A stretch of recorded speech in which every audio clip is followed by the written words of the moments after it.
Hello, welcome to episode 2 of this new series of Flat Out with me, Joey Laver, and of course my flat racing expert, Jack Nicol. How are you, Jack? Yeah, very good, Joey. Yourself?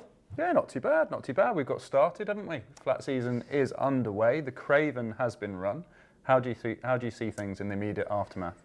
I don't think City of Troy lost much sleep looking at that. Do you? I don't think he probably did, no. Wasn't a great renewal, I don't think. Winner was impressive enough, but I think it was a subpar renewal. Yeah. Obviously, you go to the Craven.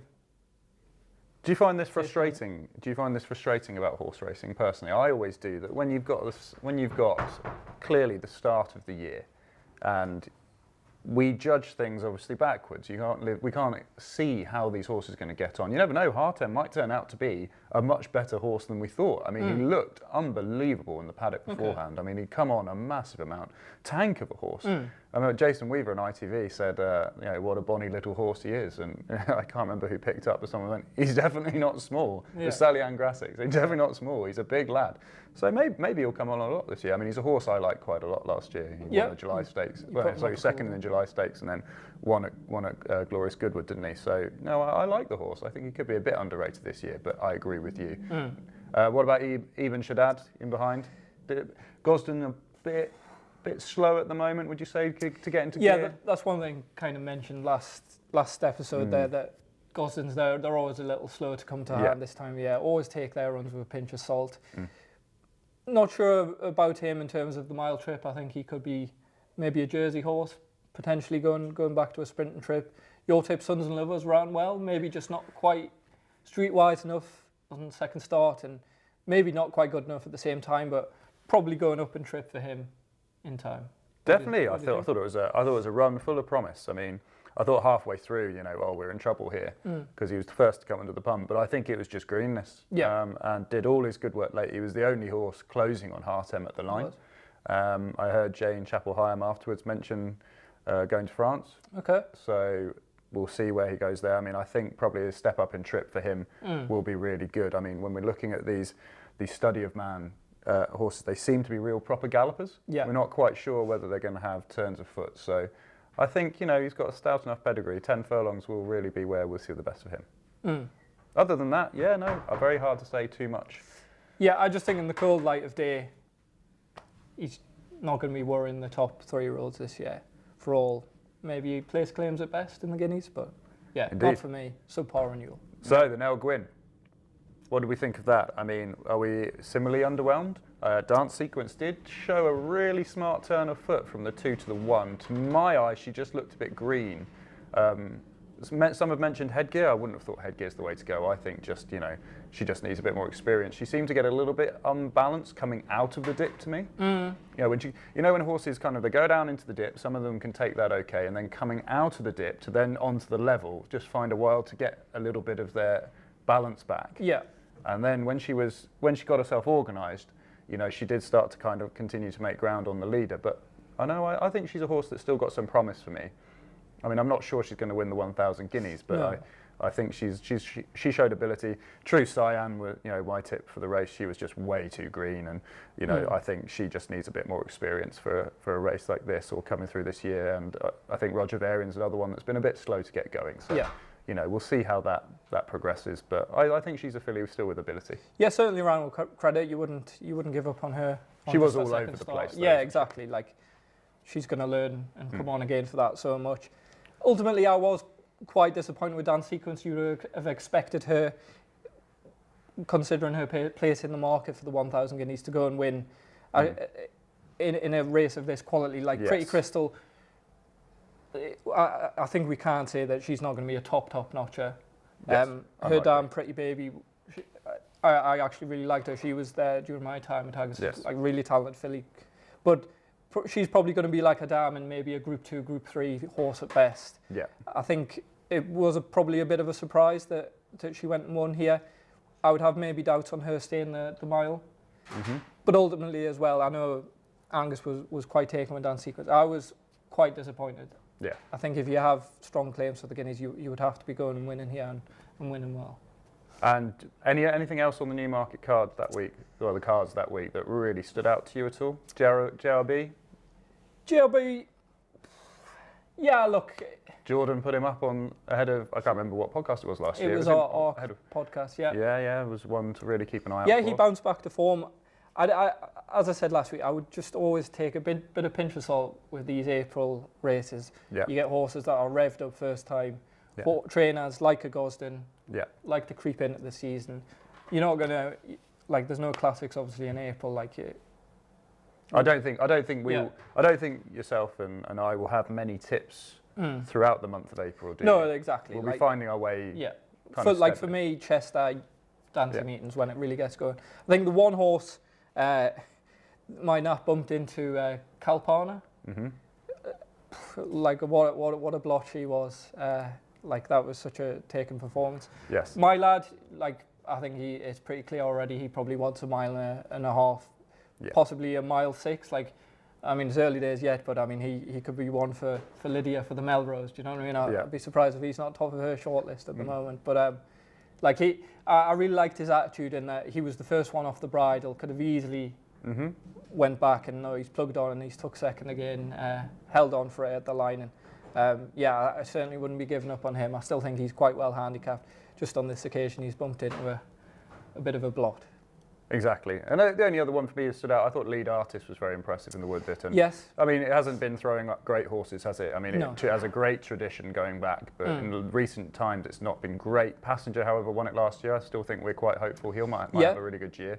Lead Artist, I thought, he raced away from the main action there and basically won his side very early, and then was kind of had to drift into the middle of the track to then find the Godolphin horse, then race him, and then very nearly got him on the bob. I thought it was a very impressive first run. I thought he was the clear best horse in that race. And Earl of Rochester, it's great to see the Black Princess have a decent one. I mean, the Black Princess is a mare I know quite well. Okay. Not the friendliest horse I've ever met in my life, I have to say. It's good to have a bit of fire in the belly though. With these downs, She had a little bit too much fire for my liking. Right. Your head would be off if you went too close at the wrong time, especially at feeding time. But no, it's great to see that she's got a nice one in Earl of Rochester. So he's another one, I think. I thought it was quite a good Wood-Ditton, actually. I think it'd be interesting to see what. We'll see what happens. I mean, as always, we'll find out in time. But I did like the way Lead Artist went through the race. You would almost, I think we spoke immediately after the race. You would just treat that as if the horse has won the race. I would, yeah. I mean, I think that. Another yard, he's in front, isn't he? So. If you are one for liking horses to feel that they've won races, there's no way that he would come out of that race thinking he's got beat, would he? No, exactly. He's basically gone by, and obviously out of Obligate by Dubawi, that Dubawi Frankel cross. I mean, you can't get much better. No. Dubawi Galileo cross. We can't get much better, can we? Than that. So I thought he was an interesting one. Now let's kick on to Newbury. Now I thought this was a little more underwhelming than Newmarket, personally. Yes, I'd agree with that. For all, Newmarket was disappointing in the aspect of horrible pace bias, which did kind of ruin it for me as well. Yes. At least that wasn't on show here. For all that you've just mentioned before recording, that probably near side was the place to be as well. But just to everyone, the stalls were set towards the stand side rail, which doesn't tend to be the usual thing there at Newbury. They tend to set them in the middle at this meeting. This one was, this time they were set towards the stand side, and that definitely felt like get the rail, got a good advantage. Yeah. But we liked one in behind, didn't we? Behind the Italian filly. We did El Malca, the most inexperienced filly in the race. Sure. Still a bit all at sea, still learning on the job. Had won just a civil race. Yes. She must be showing quite a bit at home for them to think, let's pitch her straight into a Group 3. And you can really see the penny dropping later on. And she just kept running up horses' backsides. She did, yeah. And then when she got a bit of daylight, she really whizzed through a gap and was close to kind of making a race-winning challenge late in the day, but just all happened touch too late. I wouldn't be looking at the 1,000 guineas with her. I'd be looking maybe Royal Ascot, Coronation. It's certainly promising that she's on this kind of level of form on second start. Whether she is a genuine Group 1 filly, the jury's out, but wouldn't give up on her yet.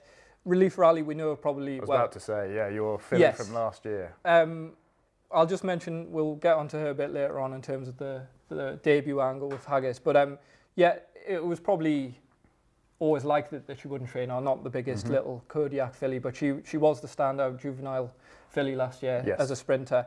Such a shame she didn't get a chance to run in the Cheveley Park. I think she would have won there. Fair enough, new connections have sent her back to Haggas. I think at this point she's just more like a broodmare prospect. And yeah, we'll never see her over 7 furlongs again. I think it's already been confirmed that she'll go for the Commonwealth Cup. And then Seems sensible to me. Yeah, absolutely. But it's clear that probably she hasn't trained on, and she is just a 6 furlong filly as well. And the Greenham, though, let's kick on to the Greenham, and our opulence friends will be very excited to see Esquire winning the Greenham. Yep. Now, if we can remember back to the autumn last year, a certain Piro Sangue beat him in a listed race at York, did he not? Yeah, the Rockingham. Yeah. Beat him pretty fair and square that day as well. Yeah. I think Tropical Islands come out and won since as well, if memory serves. No, had won the time before impressively over the. Yeah. But no, like Esquire, I actually thought as a gelding he's not going to be running the Guineas, so there's no point reflecting on that in that terms. I don't think he wants to go any further than 7 as well. I think the petrol gauge was just running out, but they were lining up in behind for him to come and get beaten. Yeah. I think maybe because he's David O'Meara, he might just be underrated a little bit so far this season. Yeah. So again, I think the obvious race is the Jersey. Yeah. And I think he could be quite good, to be fair, because for all that, I do think it wasn't under par Greenham. I mean, just look at the Roll of Honour, like for all we might think at this stage. We always do this in the Derby as well. You think, oh, it's an under par Derby, but time after time, year after year. Yeah. Let's save that judgment for later in the year, shall we? I would go That's on hand that Esquire will be a little bit underrated going forward, and I would keep him on side. And it's hard to judge that form, isn't it? I mean, it's clear to say that from the field that turned up on the day, it wasn't the classiest of Greenhams. No, it wasn't. We weren't seeing genuine Guineas horses, horses that would be going there with leading chances, which we have done obviously in the past. So exactly, it's very hard to judge the form at this stage. But yes, kicking on. Yeah, we don't have the most, shall we say, expansive of weeks on the flat racing front. We don't. We have a very interesting card for sure at Sandown on Friday, which I'm certainly looking forward to. The weekend is a little bit thin on the ground, it has to be said, ahead of the Guineas the following week. Are you excited for the Guineas coming around? Do you feel like you've got a clear picture in your head? I mean, we obviously had a very disappointing situation when Content, a horse we both liked, Aidan said that he's just going to go with Ylang, and she will be off over the English Channel to France. So that's slightly disappointing. Oh, it's a disaster for me after the Shawari news. It looks like in the article we read that he's just going to run one, and obviously Content will now replace Opera Singer as his French runner. I'm kind of half hoping that Ylang spreads a plate and stands on the toe cliff now, because obviously these slips are still live. She was left in the confirmation stage this morning. Yeah.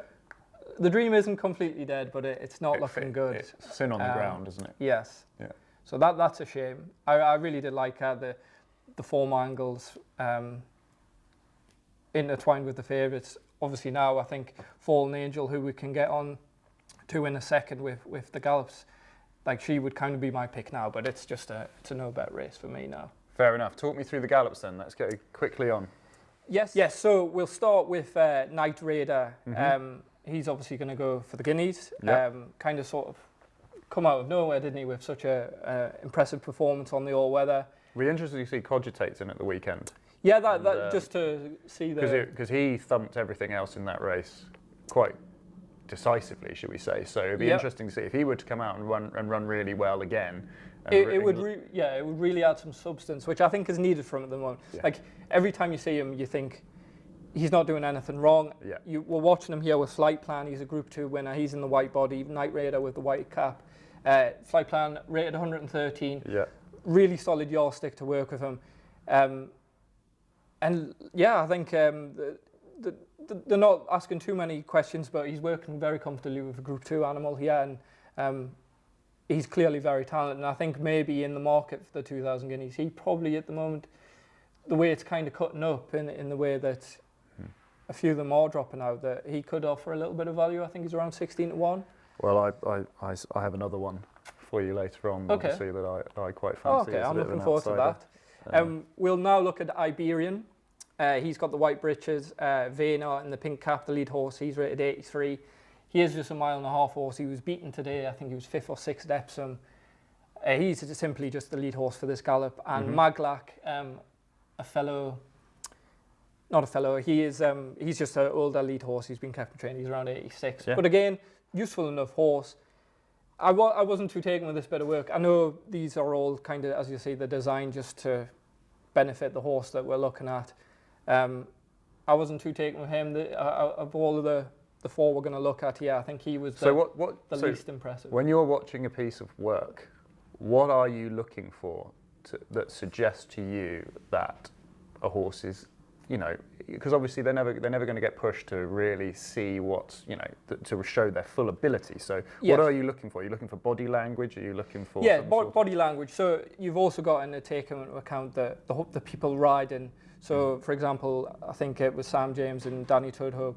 They'd weigh similar. Yes. But you've got Michael Hills in the pink cap on Vano. He's going to weigh a lot more than Tom Mulcairn. So in this instance, you're not really looking at, like, as Vano, it's just simply there to be a lead horse. So you can't really take that into consideration. But for example, Fallen Angel and Lethal Levi. Now he's fair enough a sprinter, but he's rated 92. Sure. Fallen Angel white cap we're looking at as well. Out of all the pieces of work, you can see in comparison with the Iberian work that this is a much greater pace. Lethal Levi to me looks a bit like he's not handling the dip here. He has only raced once on the Rowley Mile. It's not surprising he hasn't been back because he looks a bit all over the shop. He's leaning into Fallen Angel here.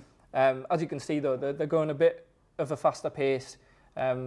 With her going straight there, she probably needs to have a good, harder bit of work. And I was quite impressed with this. He's obviously a really good yardstick, Lethal Levi. For all, he's a little bit all over the shop leaning on her, but yeah, you can see that she'll come on a bit for that. Alionabi, I was a little bit disappointed off. We're about to see him here. He's in the striped cap. He works with a lead horse that he falls out the back. But of all the horses that we're seeing in this little segment here, it's Alionabi's work partner here, Giraffe. Now, in Owen Burroughs' interview, he only said that he was a Zoo Star Colt that won on debut. So I had to go back and look through his horses.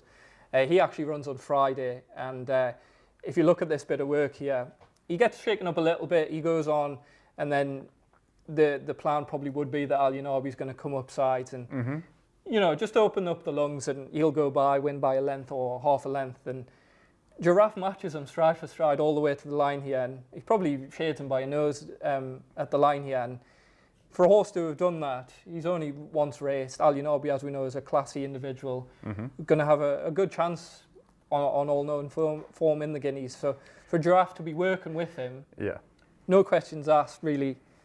Like, he must be some tool as well. So yeah, he went straight into my track, and I was straight onto Owen Burroughs' horses to see which this horse was. So he's running on Friday in the 158 at Doncaster.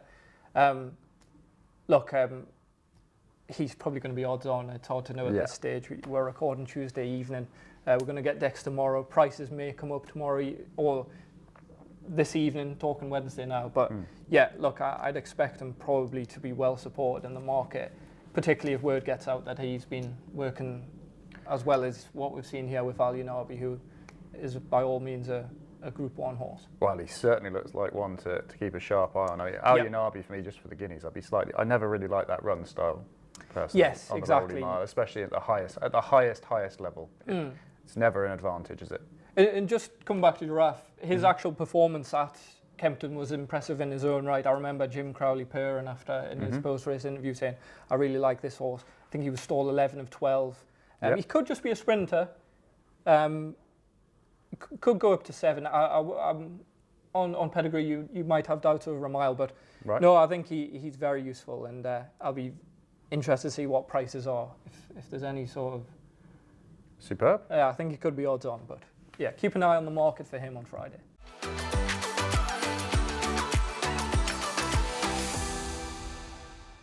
Superb. Right, we better quickly gallop through some horses to follow, because we have already used 20 minutes. So let's keep this nice and brief. And I'll keep this swift. Am I starting or you? You start. I'll start. So Align the Stars was as I mentioned, one of the horses I'm most looking forward to. But yes, probably if pressed, gun to the head, the horse I'm really most looking forward to, that's Aurora Dawn. Okay.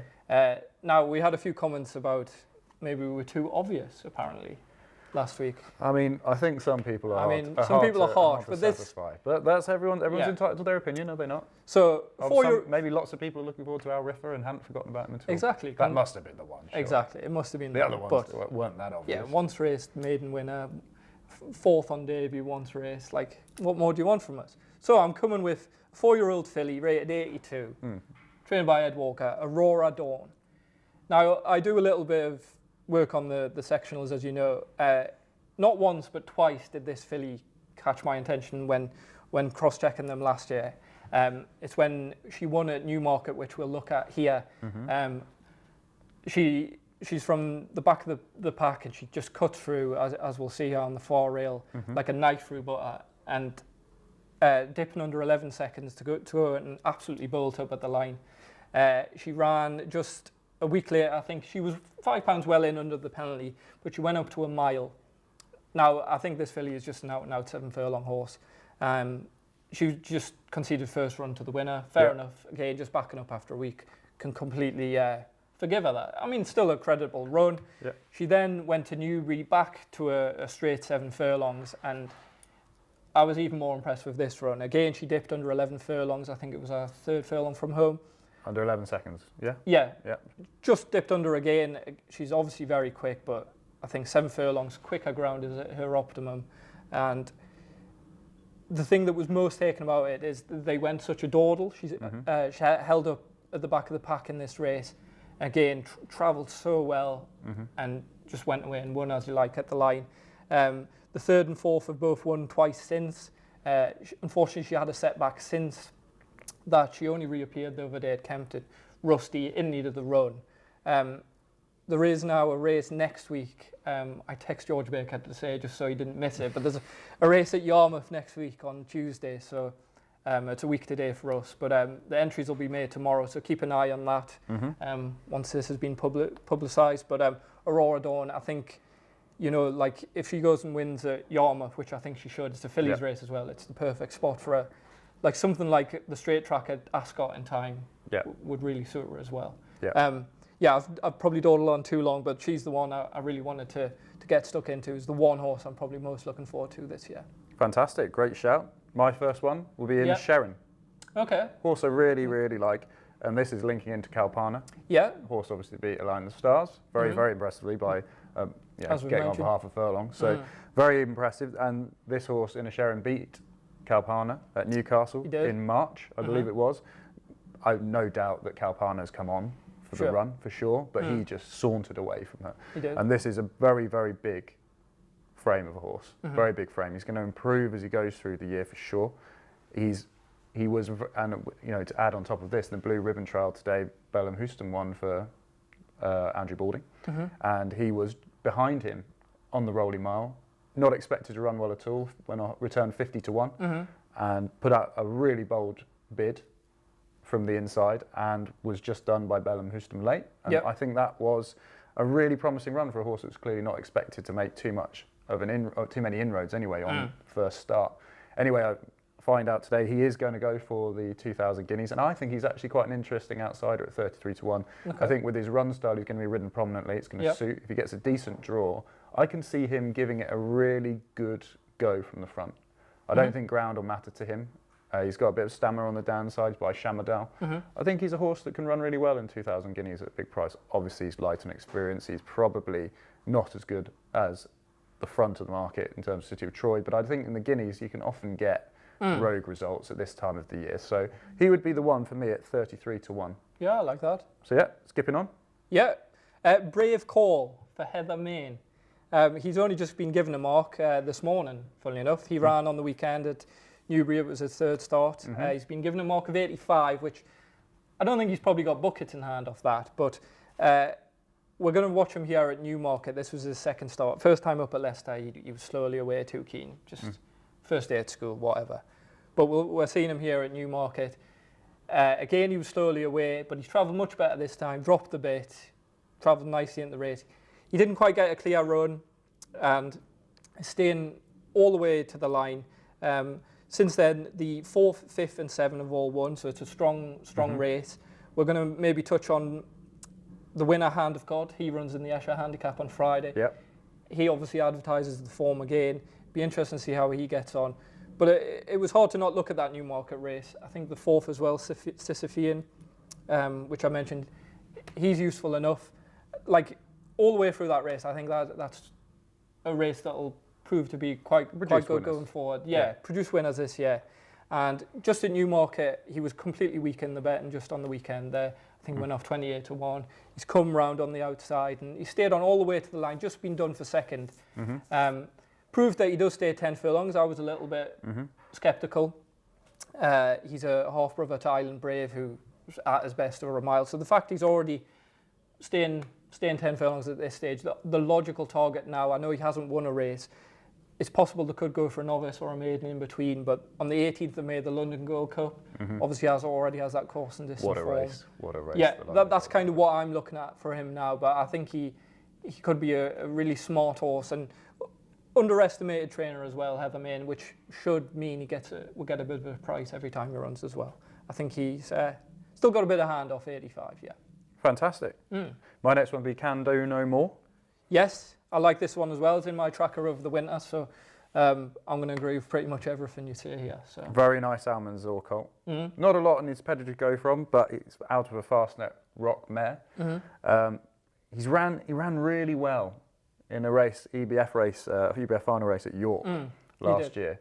And he showed up really well with 7 furlongs. About 2 furlongs out, he hits the front. He looks like he's going to go and win. I think he's just a big baby growing into his frame. I have seen him in the flesh as well. He's a big raw horse. Right. He's going to get better with time. 7 furlongs, never really going to be his trip, I would think, in the long run. I think he'll be a 10 furlong horse over time. So this year, and that race has been franked essentially with one horse so far this year, which is Grey Cuban, went off favourite on the day, finished third. There's one at Wolves, so at least a little bit of substance to the form, hopefully going forward. We will find out more as the season goes on, of course. So yeah, I think he's a horse basically in handicaps this year of a mark in the low 80s that can just progress. I think he's 82, so he's just going to keep progressing.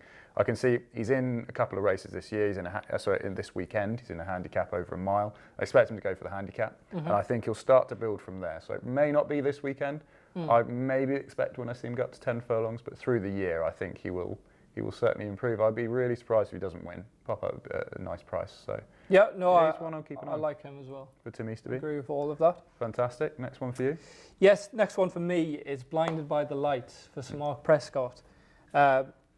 Lightly raced Geldon. He was off near enough a year. He came back in June. He ran 3 times in a week. It's not like Prescott to do that, is it? Beat Head and Easter, I believe. Pardon? Beat Opulence's Head and Easter. That they really like for this year. That's it, yeah. So Ed Walker filly. Really solid form. In that week, he won 2 of his 3 starts. A win, second win. He then had 70 days off. He came back at Chepstow. Perhaps it was the ground.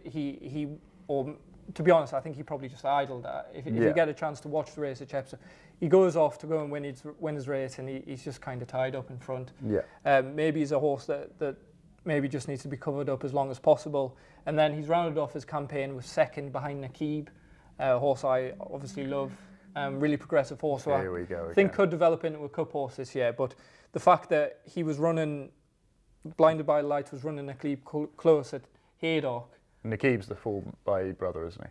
Yes. There you go. Just for everyone, just anyone who's missed that, Jack likes Baid. But the fact he's doing that out of the handicap, running him as close as he did, tells me he's very well handicapped. Yeah. Off a mark of 83. He is in the Devil's Dykes handicap on 1,000 Guineas Day. I hope he doesn't run there because we're going to run Wise Eagle. So I'd be quite fearful of this lad if he does turn up. And that, again, just to be clear, your brother Adam Nicol, yes, you guys, your big horse is Wise Eagle. Lovely stayer. He is on target at the moment to go to the Devil's Dyke at Newmarket. So yeah, as I say, great to see him again. I hope, yes, exactly. The only thing with this Blinded by the Lights, he is entered this Friday at Newcastle. He is jocked up provisionally as well, so we could see him sooner rather than later. I think at this stage of the season, as we've mentioned, I'd be happy to let him run. I think he'd probably be a short enough price anyway. I've only had a brief look at the race just before there. But no, I think this is a horse that is going to be in all those, top 1 mile 6 to 2 mile handicaps, your Old Boroughs Cups. Could if I think if he's as good as I you think think, he could be an Eber horse, I think, in time, or maybe a Cesarewitch horse. I don't think he'll have any problems staying 2 mile 2. I do have a friend who I used to work with at Haggas's. He's now at Prescott's, and he didn't put me off when I inquired about him earlier this week. Fantastic. Do you like Sir Mark Prescott? Big fan? I think what he does is interesting. Essentially getting them handicap, which, look, that's his MO. Good trainer, though. Very good trainer. And great storyteller. I could listen to him for hours, I'm sure we all could. He's got a very big head, hasn't he? You ever noticed that? I've not, no. Got a massive head. It's very striking in person. I have to say, one thing about Sir Mark Prescott, though, is that he was, when I was been showing horses at Book 1 at Tattersalls there, I remember I showed him a filly, and he was the most polite of anyone. Yes. Of anyone throughout the entire week. Very good values. I love the fact they ride their horses around at the sales as well. Yeah. I just thought that every way, he was just everything you expected him to be when I met him. So a proper gentleman, isn't he? Yeah, because people at the sales can be pretty rude to staff. Sure. Obviously, they're in a hurry. They want to get round. I just thought that was decent. I thought that was nice. I thought it was something to be commended. And then he could be running this week. And another horse that I'm going to put up as one to follow this year is also going to be running this weekend at Doncaster. Okay. Now again, she's been in my tracker for God knows how long. Ah yes. I was trying. The cogs were turning. Which horse we're on about here? And this is Ananda, and I think she's a bet if she's around the even money mark. I'd hope she was. Obviously, maybe slightly above. That'd be lovely, and she'd be a bet. She comfortably beat 95 rated Pinafore Haggas filly at Yarmouth in autumn 2022. I was really excited to see her the last flat season. She showed like a searing turn of foot to put that filly to bed without a moment's thought. She looks fast. She's bifrancal. She's out of Sotka, so she's related to Fast, who's a Group 3 winner in France. So she's got a nice pedigree, and I think she's one that the fact they're bringing her back is interesting because she's got that nice pedigree. She could easily have been one to just say, right, Paul Stump, she's had a bad year as a 3-year-old. It's not happened. Let's just send her to the paddocks. But they haven't. And so she's in at the weekend. She's got the impressive Ed Walker winner at Windsor Mid-Dream to deal with. But to be honest, if she's going to be as good as I think she could be, she should be dealing with her. But, I don't think she has to run to an extremely high level probably to win this. But I think she's shown real talent in that race at Yarmouth, and I'd be really hopeful with her pedigree that this year, she will progress. But obviously, you've got the Gosden concerns early in the season. It's cold, the filly. You want to see how she looks beforehand. Yeah. It will be a full-on last-minute jobby for me. Right. I want to see how she's looking and everything. But if she's around the even money mark, I fancy having a bet. I've seen a bit of star quality in her. Very good. So she's been one I'll be following this year. And that is on Friday. It's on Saturday. Saturday, okay. Saturday evening at Doncaster. So if you haven't got anything better to do on Doncaster, on Saturday, put Doncaster on. Very good. You might see a really nice filly. Have you got any more, or am I the last one? I've got one more. Okay, brilliant. Yeah, 4 each. I didn't know if I was doing 4 and you were doing 3. No. I've got. I've got an extra one. I'm not going to shortchange the viewers. No, I've got an extra one as well. Again, we were criticised for maybe being too obvious, so I'm going to go. Just in case anyone hasn't clocked, Jack took that to heart. So more comments like that, please. Yes, exactly. It shows that we do. You'll get better content. Diego Velasquez was one of the comments. What would you do with him? It's one of the viewers' horses to follow this year. Surely goes Chester or Dante. You would have thought. Yeah. You're stepping up in trip and going away from there. I think you can completely rule out his runner, Donny. He got upset at the stalls, if I remember correctly. He's your typical, he's going to be your one for the Derby. And yeah, I mean, that lovely pedigree he's got, doesn't he? Broome and Point Lonsdale, all these lovely horses. Yeah, so, he's going to get better and better with time. He's the one that's going to be going there and may well be underestimated on the day. Is he the one with the flashy white socks? I think he is. Right, they all do, don't they? They all have flashy bits and bobs. Yeah, that's just never a good thing. Like 10 Bob Tony won the other day. I just can't have him when he looks like that. You just never get really good ones that look like that. I think they have a bit of temperament. You didn't like Stradivarius because his socks were too white, were they? No, I'm just saying, have a look at 10 Bob Tony. Yeah. That horse is not going to be a top class horse because he looks like that. just not. I think Diego's got a better chance. Anyway, we're wasting time, and my fourth and final horse for this episode is Mickley, trained by Ed Bethel. 3 starts. Again, probably you can rule out his first start at Newcastle. He was well punted that day. He was just too keen. He didn't get a clear run, and yeah, you can put a line through that. We are going to see him now at Redcar. He's coming down the centre of the track. The penny really starts to drop here, and I think another, as we'll see once he gets the line, another 10, 20 yards this day, he would have won. Put away thereafter. I think in that start there, there's obviously a bit of talent there. As I say, he stayed on well to be closest at the finish. The winner's won again since. I think he's rated 87 off the top of my head. He then came back at the start of the season. They've got him out nice and early. He went to Sutherland, and he's facing off with Charlie Hill's filly, who is still in the Guineas. I think she is, but they think the world of her. She's obviously just disappointed on the evening here at Sutherland, but Mickley absolutely dotted up. I would hope he would stretch out to a mile. It's not guaranteed that he will on pedigree, but he's clearly progressive, and he's only got a mark of 83 on the back of that. The second horse, what was he called? Ponticle. He's came out and won since. That Asanara's in third. They think the world of her. They think she's a stakes filly. So the fact Mickley's here off a mark of 83, I think he could be useful. He's probably not going to be a stakes horse, but I think he could be a classy handicapper in terms of like a Britannia or something further down the line. The next race maybe for him is the Silver Bowl at Haydock on the 25th of May. That's a month away from now. Possibly they could run him in the next 10 days, but yeah, it wouldn't be a surprise to see him run there. Bethel did run James McHenry in that race last year, so trainers are creatures of habit, so I wouldn't be surprised that he ends up there.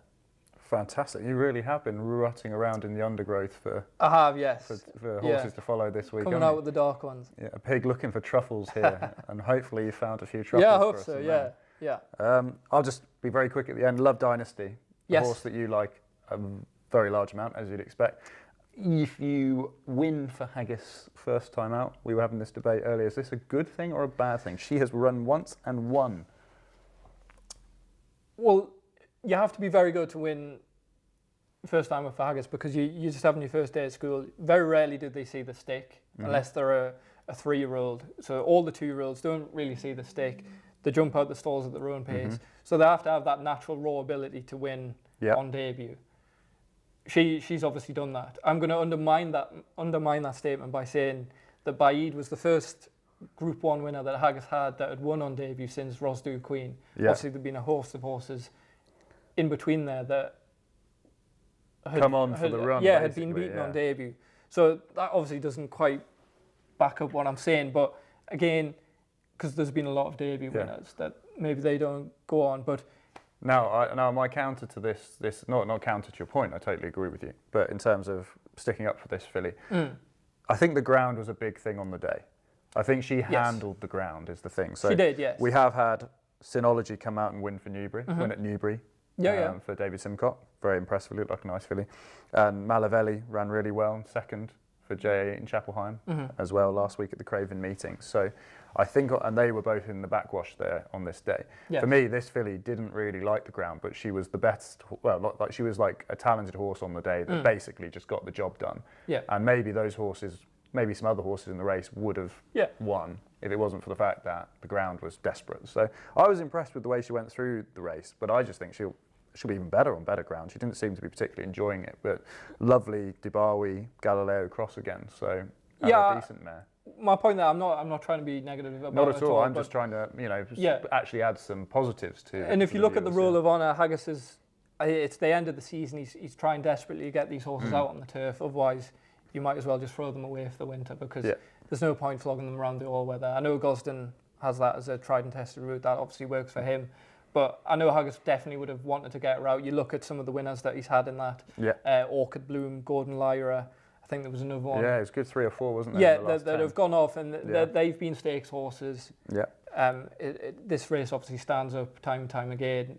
Yeah, I'd be hopeful that she'll be a really nice filly on that performance. You'd be surprised you'd be disappointed if she's not maybe a stakes filly this year. Fantastic. Anything else you fancy for the week ahead? Yes, and just going on, well, sticking with the Haggas angle, we mentioned Relief Rally before. I have, it's good so that just to paint the picture for those that weren't involved in this last year, you have always said that even during your time working at William Haggas's, that the first 2-year-old runner of the year. It's my golden rule, essentially. We just mentioned there, Love Dynasty, she won on debut, but the only time I would back a 2-year-old Haggas runner is his first 2-year-old runner. Year after year, Conquest, Approve, Hike Bidiac, Bashara, Headway, Sacred, Canonised, and then Relief Rally last year. Yeah. They were all foremost runners in their respective 2-year-old campaigns. Yeah. Not all of them won. Headway and Canonised didn't win, but all the rest won on debut. Yeah. Headway was second. He ended up being second in the Coventry a few months later. But I think what it is at home is that these horses are obviously showing up. They're a marker for the rest of his juveniles, and just for whatever reason, it can't be a coincidence at this point that his first runner tends to be his best. Yeah. And obviously you're getting your backward types that are coming out around August, that turn out to be better horses in the long run. Even then, you get horses that do train on. Do you feel like there's something that's changing with the Haggas yard? Because I saw Maureen Haggas last year get a little chippy in an interview about 2-year-olds. And I think that there's definitely a shift. I think we're thinking of the same interview where she just kind of said, and I don't mean this in like a way that they weren't trying, but she's like, we're trying to win with our 2-year-olds now, because I guess they've always kind of, Williams and Maureen have always been of the view that give them a nice introduction with a view to a 3-year-old campaign. But there's so many 2-year-olds. More 2-year-old exactly. types, so they're just moving with the times, moving with probably the stock they have as well, and they're certainly getting more. So maybe it's something to look out for this year. And maybe this angle will kind of die out, but I think for the moment it's certainly still relevant. Bashara and Relief Rally were Kodiak fillies, and on Thursday at Beverley in the 210, Calipos. I'm probably butchering the name. We'll find out. She's a Kodiak filly. She's been declared likely to be the first runner. Keep an eye out on her. Just looking at the entries as well, he has a horse called Bant. Terrible name for the same owners. It's a Kodiak colt. Yeah. They're obviously targeting this Kodiak angle for the same owners, Isaac Swade and Simon Munier. He could easily have been the foremost runner as well. He's got a clutch of entries in the next week or so. So I would maybe just keep an eye on him as well. But no, it's an angle I always like to follow. It's proven profitable year after year as well. So keep an eye out for Calipos. Fantastic. Thanks for those, Jack. They look like a really interesting angle that we'll have to keep an eye on over the coming days for sure, to see if it's repeating itself yet again. And maybe you can get yourself another 1,000 Twitter followers out of it. Maybe. 2 years in a row might be too much to ask. No, I'm sure someone might steal the angle, so I'm going to have to get it out before this gets public. Yeah, so. I'm sure. The only one I'd be looking out for would be Okeechobee. Really good run in the Magnolia Stakes behind Dubai Honour. Yep. Obviously had a long time off the track. Clearly a highly rated horse. And in this race at Kempton that you'll see, he basically is cruising. And he comes round the bend and goes by Dubai Honour briefly. And then probably just gets a little bit tired after a long time off the track. As long as he doesn't bounce, looking at the race, they'll be running in at the weekend. If you remind me the name of it, what's it called? I forget the name of the horse. Gordon Richards, of course, it's the Gordon Richards Stakes. The Group 2 Gordon Richards Stakes. I think there are a lot of horses in there, for example, the likes of Desert Hero and Israel, who probably want a little bit further than this. Yes, no, that's... And will be having other targets in mind. I think he, as long as he doesn't bounce, will be coming into this to win. Likes of Check and Challenge, Artistic Stars, a stayer. Check and Challenge probably wants softer ground. It's likely to be good ground at the weekend. And Flying Honours has blotted his copybook a couple of times now. If he's strong in the market, he's shown some real ability before, so he'd be one that I'd probably be most worried about. But I think Okeechobee at around the 13-2 mark I'm seeing, I think you're more likely, everyone involved, you're probably going to be able to get 5-1, and I wouldn't go lower than 5-1. But no, I think it'd be a tip for me. I could see him running really, really well in this, obviously barring bouncing, which is never something I really get too hung up about. Really, personally. I don't know you. You a big fan of the bounce factor? No, I think it's definitely relevant. After a long time off, a long time off, I think it can be a bad thing. Some trainers are just very good at it, but it's just one of those unwritten things that it's hard to you can't statistically prove. quantify why it happens. Yeah, But it is hard to statistically prove. I've seen Yes. likes of Simon Jordan and other people. Simon Rowlands. too much talk sport. I watched too much talksport. Simon Rowlands. Right. I've seen plenty of Simon Rowlands, people like that, trying to go and find real solid evidence for the bounce factor, and it's not quite as marked. People always remember the time it happened and completely ignore the times it didn't. It's not quite as statistically visible as people would expect. Well, I think there's a great example today. Champagne Piaf was off 910 days. Yeah. He ran, I think, last week or the week before, and then he's went and absolutely hosed up at Epsom Day and was well backed. They certainly had no worries. It just depends on the horse. Yes, like I think if so. if you have a particularly soft horse, and it's not something you'll really be able to see from his stuff on the track. You know, it's stuff you'll see at home. But like if he's a big drifter, then obviously you'd be a bit worried. It's not always seen though, because you could have a horse that's absolutely fine coming out the race. You've come out the race and you think brilliant. He's you know, it might be a fragile horse to have been off that long, and then they go and run absolutely deplorably, and you think, he was working fine. So it's just one of those things. We all remember those deplorable days, don't yeah, we? we do. We always forget the time that they ran perfectly well again and then finished second, and nobody goes, "Oh my God, he didn't bounce." So yeah, I think it's a human recognition thing. Okay. As much as anything, it's not. I think it's one of the factors to be least worried about. Yeah, I do like Okeechobee though. I think, as you said, that the concern would be the bounce, but I think based on that run at Kempton, that would be my angle into the race. And if I'd I hope was he'd to be have coming a bet, on. I'd be hoping he'd be coming on. You would, yeah. And you'd be backing him if you were fancy. Yeah, I think I'll probably just wait for the day personally, but at the moment that's who I'd be backing. Yeah. Excellent. Right. Well, I think that's a wrap for another episode of Flat No, Out. I do Have have you got one anything more. to add? I do have one more. Is he at 50 minutes? Yeah, well, it'll be worth it. So your filly's running at Donny on Saturday. My nap of the day comes in the 6:40. I'm not 100% certain he'll run because he's been took out before on account of the ground. It is soft at the moment. That's English at Oak. Yep. I think he could be very good. They've probably took a bit of time to work out what he is. Yeah. They ended up running Masco over 6 furlongs, and I think they've got the key to him now. Annoyingly, it doesn't look like he's going to be a Wokingham horse. I did ask George about this. I was going to say, you've been getting your tips off George Baker. Well, no, obviously George gives me a sighter, and obviously he is in with the Ed Walker yard. He says that the owner kind of wants to have a go. He's in at the Duke of York Stakes at the Dante meeting. He's only rated 90. I don't know why you wouldn't be going back from the Wokingham. This suggests that they might be reconsidering that. I haven't spoken to him about it for a few weeks, but maybe they're taking your advice. Possibly, yeah, or George's advice. But he'll be off top weight. He's just stolen your advice. Possibly. But no, this horse would be my idea of one of the top Wokingham contenders at the moment. I think it's the obvious race for him. He's well handicapped. He'll probably need to go £5 or £6 to get in. This would be an ideal starting point, straight 6 furlong at Donny. Again, though, he might not run because of the ground, but if he does, I'll be all over him. I think he'd probably be favourite around 2-3 to 1. Fantastic. Okay. Right, that's a wrap on episode 2 of Flat Out. Have you enjoyed it? Yeah, I really enjoyed it. I thought we're really getting stuck into the nitty-gritty. Yeah. Obviously, we're a bit thin on the ground getting kicked off last week, but we're really getting going now, and Guineas just around the corner. Can't wait. Exactly, and the season really getting into gear, so that's something to really look forward to. As I say, bets thin on the ground, but definitely horses to note, and keeping your trackers.